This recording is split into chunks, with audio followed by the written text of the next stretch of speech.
We're here at Troy High School's broadcast studio to try our hands at conversation. And here's our challenge. We want to discuss difficult topics in an open and honest fashion. Let's go to the studio.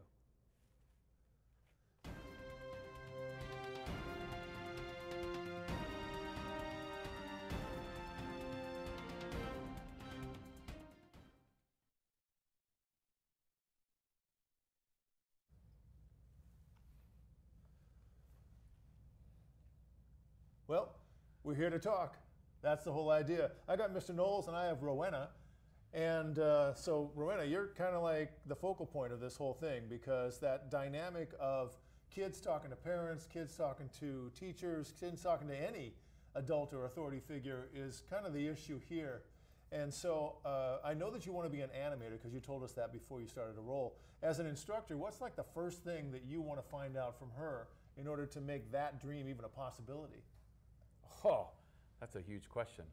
That's why we ask them. Yes, and it's a difficult one. So I come across as both a parent, I have a child who attends this school, and also as a teacher who, so my motivation in being a parent to my child is to make sure that this school is set up to magnify them to the best of its ability. Yeah.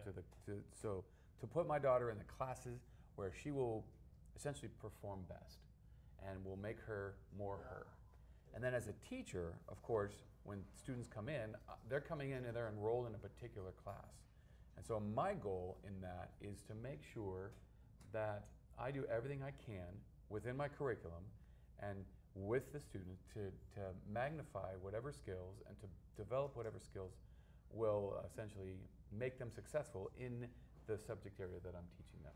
So in the case of Rowena, where she has a unique, specific skill, there's a lot of things that in the curriculum will work, but there's also a lot of things that go alongside the curriculum that might work. So my goal with Rowena would be, and just so you, the audience, know, I'm learning about this now. I'm learning that she has this skill and that's desired for this career path. And this is an additional challenge. If I don't know that this is her path, then I don't necessarily know how to make that parallel thing work, right? So in this instance, I hear that and I think there's myriad things that can go alongside the curriculum or sometimes even replace a curriculum that might be best for her to explore. And the reality is I still have to give a foundation of skills, but then it's kind of up to the student, and this is where it's challenging because students don't always respond to that openness. They see openness as, oh, Mr. Knowles' class is easy. Okay, right? well, wait. You just made an accusation that in a way, right? In a way, he said, students, da-da-da-da-da. So what did you hear when he said that students, da-da-da-da-da? A lot to unpack, sorry. I think that he's trying to say that because his class is so open to options, like there's a lot of different opportunities you can take. Some people decide not to take any because he's not so strict on what we can do. Oh, wait a minute. So you would like a little more guidance? A little more structure? In my opinion, this independence is really good because in the real world, you're not going to have a set instruction all the time, and you need to take matters into your own hands and do what's best for you. Ooh, that's interesting. Because I didn't pay her to say that. No. But what's interesting is that you use the term real world, and you know what? I want to explore that a little bit more, but first, we're going to hear a few words from our sponsors. Sweet. Tuscany meets Temecula at Gershon Bacchus Vintners. Welcome to Southern California's best-kept secret, the Gershon Bacchus Winery Estate and Vineyard. This gorgeous private venue is perched 1/2 mile above the beautiful De Portal Wine Trail Mountains. This private and serene vineyard estate and villa has a 360-degree view of the wine country. Brides and grooms are amazed over the breathtaking views, but truly appreciate the privacy and intimacy Gershon Bacchus has to offer. The chef and his crew prepare plated duet entrees, appealing to the most critical of today's foodies. Contact Gershon Bacchus today for a private tour of this exclusive estate and vineyard. All right, we want to unpack the whole idea that Rowena has expressed to us in regards to the opportunities and perhaps the frustrations of a program that she's hoping will guide her to her goals. So Rowena, let's dive in a little bit on that. You mentioned before we went to break that there's structure, but yet not a lot of structure. How does that feel to you in regards to, now first of all, you're an 11th grader and you want to be an animator. Yeah. All right, so here you are in this program. Explain to us the emotions that you've been feeling as you're trying to get towards your goal.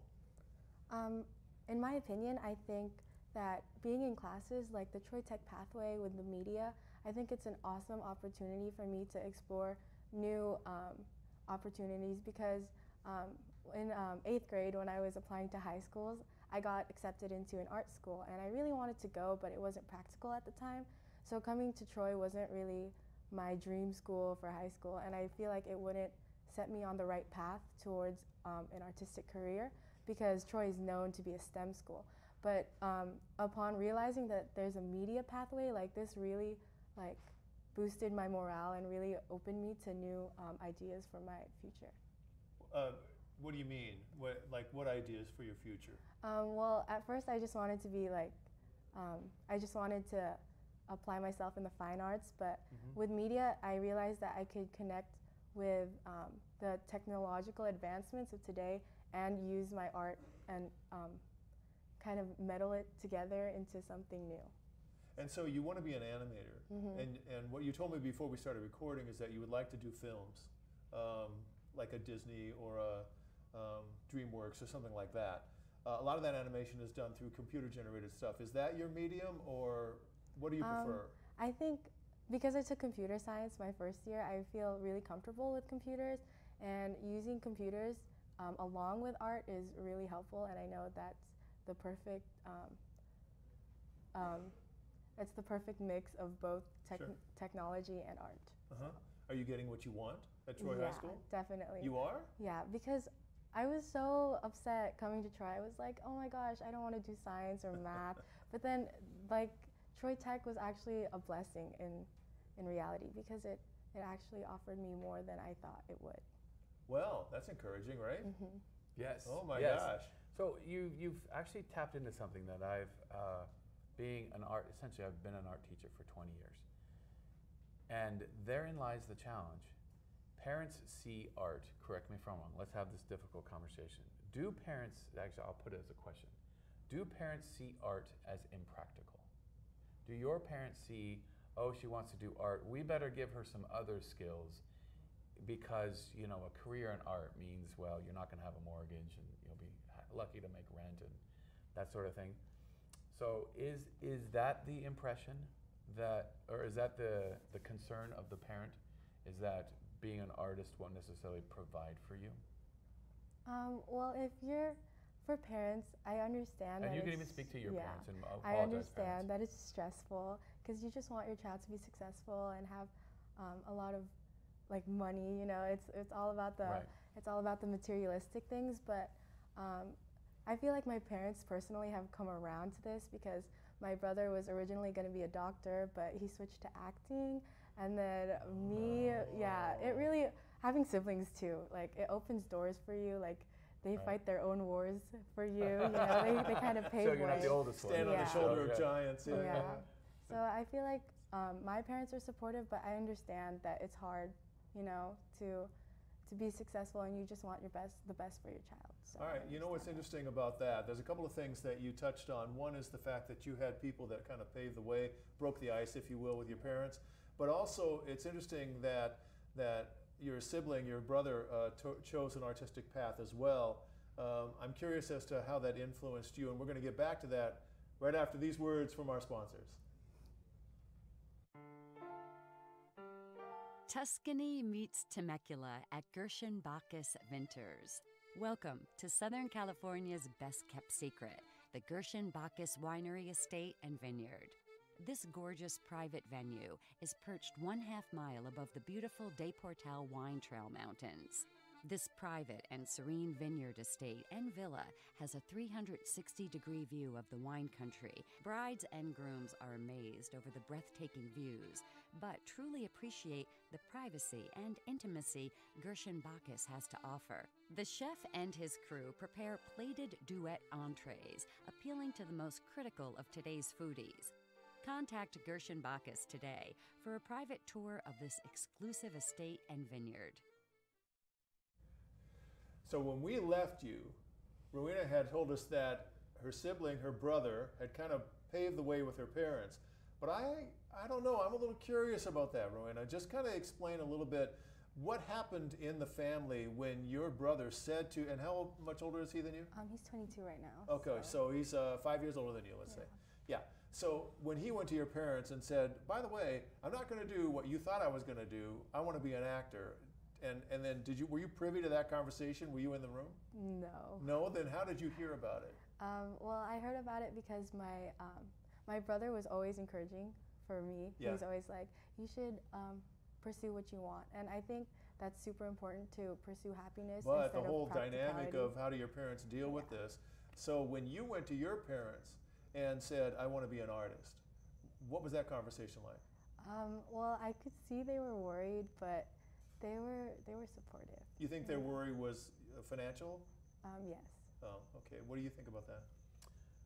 It's an interesting, like, of course you want your kids to be happy. You want them to, and happiness, an ingredient of happiness is success, right?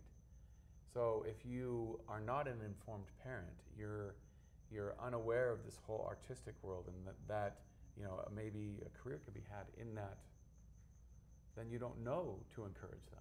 You know what? That whole thing about So uninformed the parents just don't is know to interesting. encourage them. That uninformed element to the parents is something that I think we'll explore in our next episode. All right, everybody, that's it for this episode. The whole idea of difficult conversations and how can we bridge the gap through communication.